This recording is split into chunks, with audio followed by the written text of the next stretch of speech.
12 मई 2014 को पीएम मोदी ने ट्विटर और सोशल मीडिया प्लेटफॉर्म की महत्ता को समझाते हुए एक ट्वीट लिखा था। इसमें लिखा था कि सोशल मीडिया की वजह से कई नेताओं का झूठ और फर्जी वादे चुनावी मन से आगे नहीं बढ़ पाते। सोशल मीडिया को और शक्ति हो। सिर्फ यही नहीं, 2014 के लोकसभा चुनावों में यहाँ तक कहा जाता था कि अगर सोशल मीडिया पर भी लोकसभा चुनाव करा दिए जाएं, तो जीत नरेंद्र मोदी की ही होगी। हालांकि अब यही सोशल मीडिया प्लेटफॉर्म सरकार की आंख की किरकिरी बन गए हैं।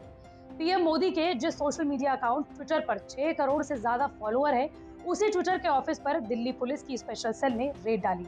दिल्ली पुलिस की स्पेशल सेल ने ट्विटर के लाडो सराय और गुरुग्राम में एक साथ छापेमारी की।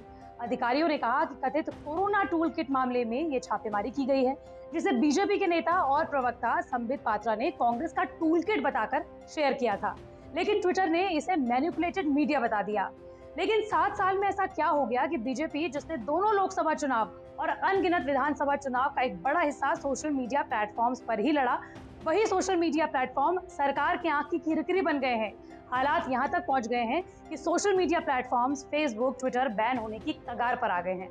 बताएंगे आपको ये तमाम चीजें इसी वीडियो में। नमस्कार, मैं हूँ आपके साथ श्रेया बहुगुणा और आप देख रहे हैं न्यूज तक। सबसे पहले ये जान लीजिए कि आखिर मामला क्या है। दरअसल बीजेपी नेता और प्रवक्ता संबित पात्रा ने 18 मई को एक ट्वीट शेयर किया था, जिसमें एक कागज को साझा किया गया था। इस ट्वीट में दावा किया गया था कि कांग्रेस ने एक ऐसी टूलकिट बनाई है जिसके जरिए मोदी सरकार को बदनाम करने का काम हो रहा है।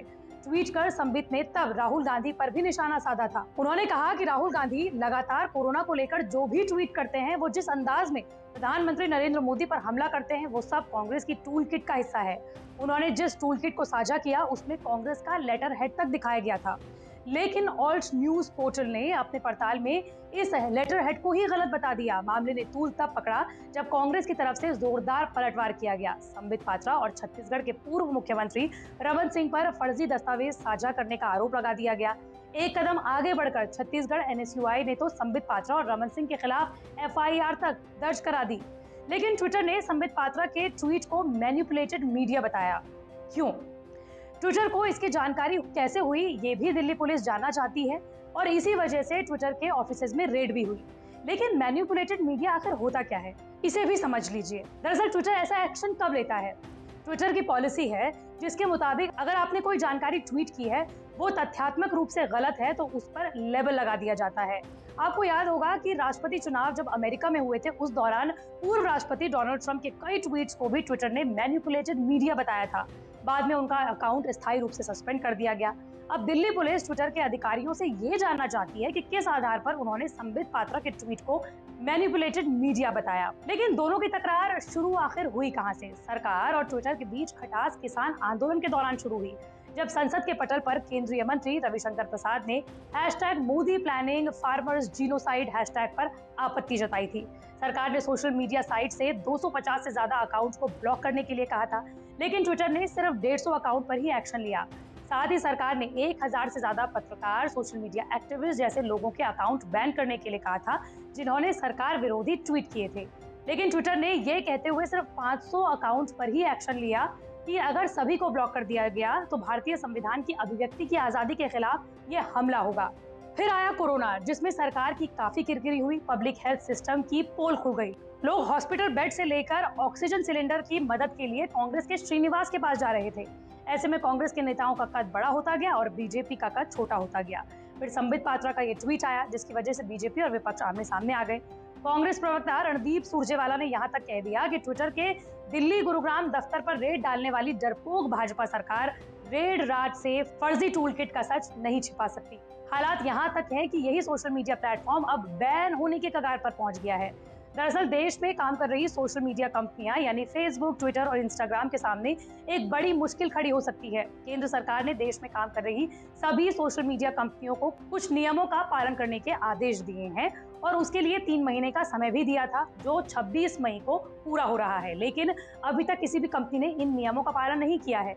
ऐसे में सवाल ये भी उठ रहा है कि क्या 26 मई के बाद भारत में फेसबुक, ट्विटर, इंस्टाग्राम जैसी सोशल मीडिया कंपनियां बंद हो जाएंगी?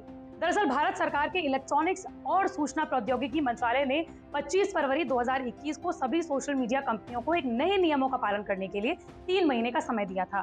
सोशल मीडिया कंपनियों को भारत में कंप्लायंस अधिकारी, नोडल अधिकारियों की नियुक्ति करने के लिए कहा गया था और उन सभी का कार्यक्षेत्र भारत में होना जरूरी रखा गया था। शिकायत समाधान, आपत्तिजनक कंटेंट की निगरानी, कंप्लायंस रिपोर्ट और आपत्तिजनक सामग्री को हटाना जैसे इसमें नियम शामिल थे।